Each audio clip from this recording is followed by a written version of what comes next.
Okay, welcome. We are in week 10. This is lesson 2. We're going to keep talking about goals and kind of build on that with progress monitoring and some positive reinforcement. So, tracking progress offers structure and validation. And when women are living with chronic conditions, it's really easy for us to lose sight of what is improving. So, consistent tracking allows us to observe subtle but meaningful shifts in our energy, our mood, and even our symptom patterns. And this starts to cultivate self trust and keeps the momentum alive on this healing journey. So, trauma kind of primes the brain for what's wrong, not what's right. And this negativity bias is protective, it's trying to protect us, but it really distorts our perception. So, a lot of times it will cause us to overlook progress or dismiss it as it's not good enough. So, a really key part of healing here is learning to notice what is improving, no matter how small, even if it's just a little bit of progress. Because without this acknowledgement, we tend to feel stuck, even though we're moving forward. So, give yourself some credit. That's what we're talking about today. There's no one size fits all method, right? Some people prefer written journals, others like to use apps for tracking. There's a lot of habit trackers out there. Some people use just calendars, whatever works for you. Even a simple checkmark system can be really powerful. The goal, again, is not perfection, it's visibility. So be curious, see what works for you as far as tracking your progress. And also paying attention to tracking external changes like sleep or pain, as well as your internal shifts like emotional resilience. This really helps to give us a full picture of our healing journey.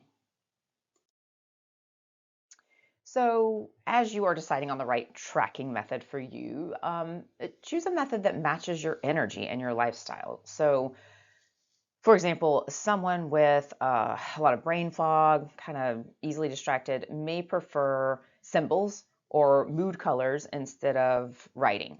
Someone who is more of a visual person might benefit from kind of a sticker chart or a wall calendar or a whiteboard, right? The right tool is the one you'll actually use, right? So that gets to be whatever you want it to be. I really like lists, just for the record. I just on a plain notebook paper every night before I go to bed, I kind of write down, check in, and I just have it on notebook paper and pad. Works really well for me, but you get to decide what's best for you. So as we are tracking, remember that progress isn't just about symptom reduction. It's also about feeling more in control, more connected, and more resilient. And this is why it's important to track our emotional states, whether that's I'm feeling hopeful or calm or frustrated or angry, alongside our physical metrics, like I'm feeling high energy or a lot of fatigue or a lot of joint pain. This this highlights that mind-body connection and makes progress much more multidimensional. We're treating the whole person, remember? So check in with everything that's going on with you. When we celebrate our small wins, our brain releases dopamine, and this reinforces the behavior and increases motivation. And this is really important. It's how our habits are built. So celebrating even 5 minutes of mindfulness sends a signal to the brain, oh, this matters. Let's do it again. This felt good, right? And over time, this rewires emotional reward pathways, which is vital for rebuilding self-discipline after trauma.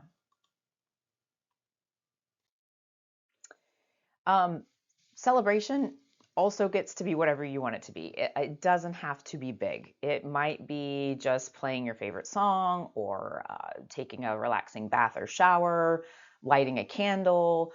Maybe it's just saying to yourself that I'm proud of myself. I'm proud of what I accomplished. The act of just pausing to recognize effort is more important than the actual reward itself. So I would encourage you to build a celebration menu that you can draw from, and this can look like anything you want it to be. Maybe on your menu there's your favorite Starbucks drink, or giving yourself some time to relax, or sitting out in the sun, going for a walk, going to the spa, right? Whatever feels right for you to remind yourself that you did a great job. So each time that we acknowledge effort, we grow self-efficacy.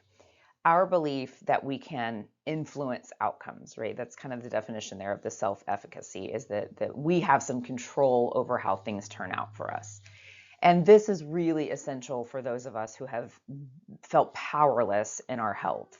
So when you are able to reflect on your progress and begin to see yourself as an active agent in your healing, not just a victim of your illness, right, then things really start to change. We start to feel empowered in our ability to make really healthy, powerful changes in our lives.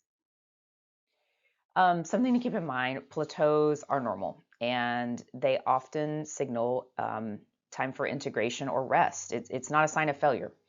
Um, I would encourage you to approach these moments with a lot of curiosity, not criticism, because again, your body is trying to communicate something to you. So ask, what's working here? What's not? What might need a little adjustment? And offer yourself reassurance that slowing down is sometimes the most compassionate way for you to continue to move forward.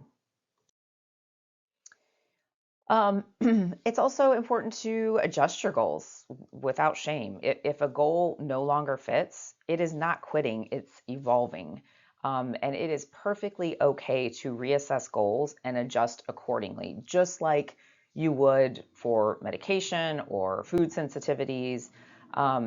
Shame shuts down learning, whereas flexibility fosters resilience. So don't be afraid to update your goals regularly based on your life experiences and not rigid expectations.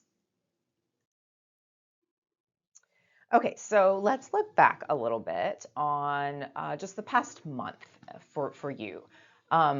As you have, continued to work through this program, ask yourself, what has improved, even subtly?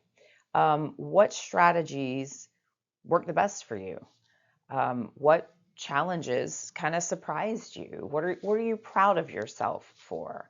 And, you know, as you go through this, use this data to inform your new goals.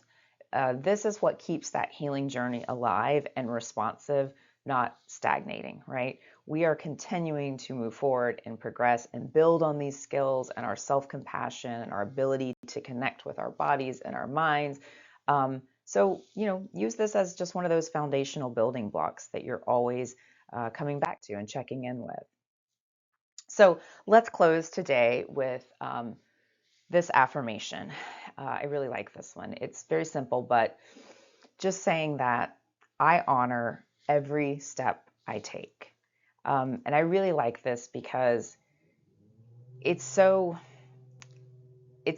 indicative of that healing is not a straight line. It's a spiral, right? Sometimes we are one foot in front of the other, we're moving forward, and then we get sidetracked and we kind of go over here. Sometimes we might even take a small step back, right?